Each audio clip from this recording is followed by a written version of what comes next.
Hello everyone, this is Erik, the Asian movie enthusiast, and this is my review of Pasta, a South Korean television series from 2010 that stars Hyo-jin Kong and Sun-kyun Lee. It's 20 episodes long, with each episode being approximately 60 minutes in length each. Now the genre here is probably described as food-based drama, romance, comedy hybrid. So yes, this K-drama revolves around food, more specifically, pasta, of course. And this show has always been like in the upper echelon of food-based K-dramas for years, in my opinion. So I felt the itch to rewatch it, and it definitely holds up. Now the story concerns the conflicts that arise within one Italian restaurant in South Korea. So Hyo-jin Kong stars as an assistant who has been doing grunt work for multiple years and dreams of working at one of the cooking stations in the restaurant. Now, I've never personally worked in a restaurant myself, but from what I've heard, newbies are forced to perform relatively unskilled tasks for a while to kind of cut their teeth and prove themselves. So, stuff like peeling shrimp or washing and prepping vegetables, that sort of thing. So Hyo-jin Kong's character's been doing that for a while, and she's right on the verge of getting like a cooking station. Well, the current chef of the restaurant is dismissed, and a new chef arrives, played by Sun-kyun Lee. Now this guy has an attitude problem, and he also has a problem working with women due to prior events in his life. So, needless to say, this guy throws the kitchen into chaos because he sees their methods as being pretty lazy and in desperate need for improvement and refinement. So the entire series kind of revolves around these plot points.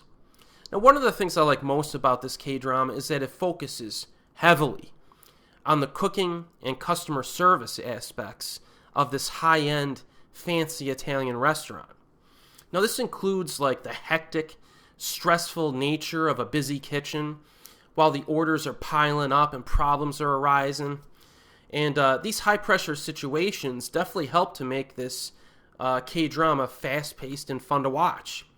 Now, some of the conflicts revolve around how Koreans bastardize Italian food, and it gets very specific in this regard, which is really interesting to watch for me because, I grew up in America eating Italian food. My mother's side of the family are Italian. And some of the food pairings they show in this K-drama are pretty dubious, I must say.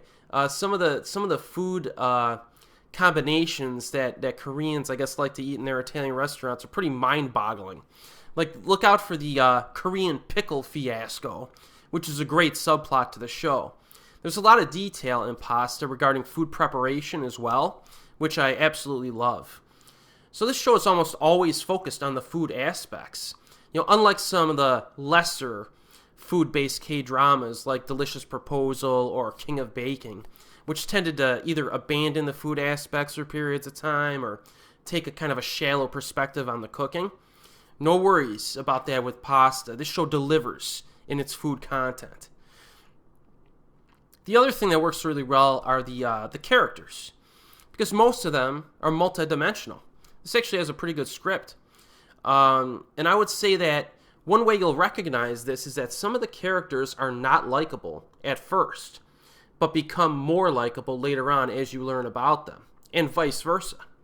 Which means that each character will have some endearing qualities about them and some unpleasant qualities or flaws about them. Big example is Sun-kyun Lee's character. He's definitely inappropriate and unprofessional in his tactics, especially early on. You might not like him very much early in the show. But he does have kind of like an old school boot camp style of initiation for these cooks in this kitchen. And it's intended to test their mental resiliency, as cooks. He basically wants them to quit if they can't handle his standards.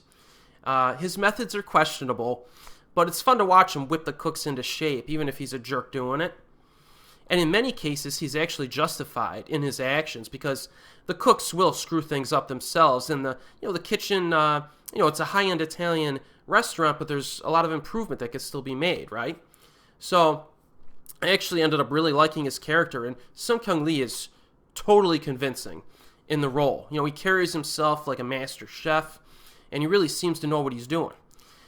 He's great at being charming despite his character's jerkiness, and that's important for this character. This actor definitely brings a certain element here that's important. This may have been the show that made me a fan of this actor, actually, looking back on it, when I saw it first years ago. Another great example of the multidimensionality is the very pretty television chef who pushes her way into the restaurant. Now, her character arc is very balanced and somewhat surprising when compared to similar characters in other K-dramas. They did a good job with her, I thought. And then Hyo-jin Kong is great as usual. One of the most natural Korean actresses around. Some of her romantic interactions with Lee are really good. Her character is like mentally tough, and she refuses to give up. Plus, she has a very strong connection to the restaurant because she's been working there for a while. And then as an added bonus, we get Sung-min Lee in a supporting role. He achieved fame recently with films like The Spy Gone North. This is an earlier role to check out. He's good in this. His character is not especially likable either. So you might be irritated with him as well, but he's good in this. Music and scoring are very good as well, catchy stuff. So not a whole lot to complain about with Pasta. The show does not waste time. It's 20 episodes long, and it's jam-packed with entertaining content. There's no episode really in this whole show where I was like, all right, this is a filler episode. Let's move it along. You don't really get that here. And that's good. One warning I will give you is that you will crave pasta while watching it, so do not watch this on an empty stomach. That's my warning. And I strongly recommend Pasta, which is available on Viki.com in the United States. And as always, I'll see you next time.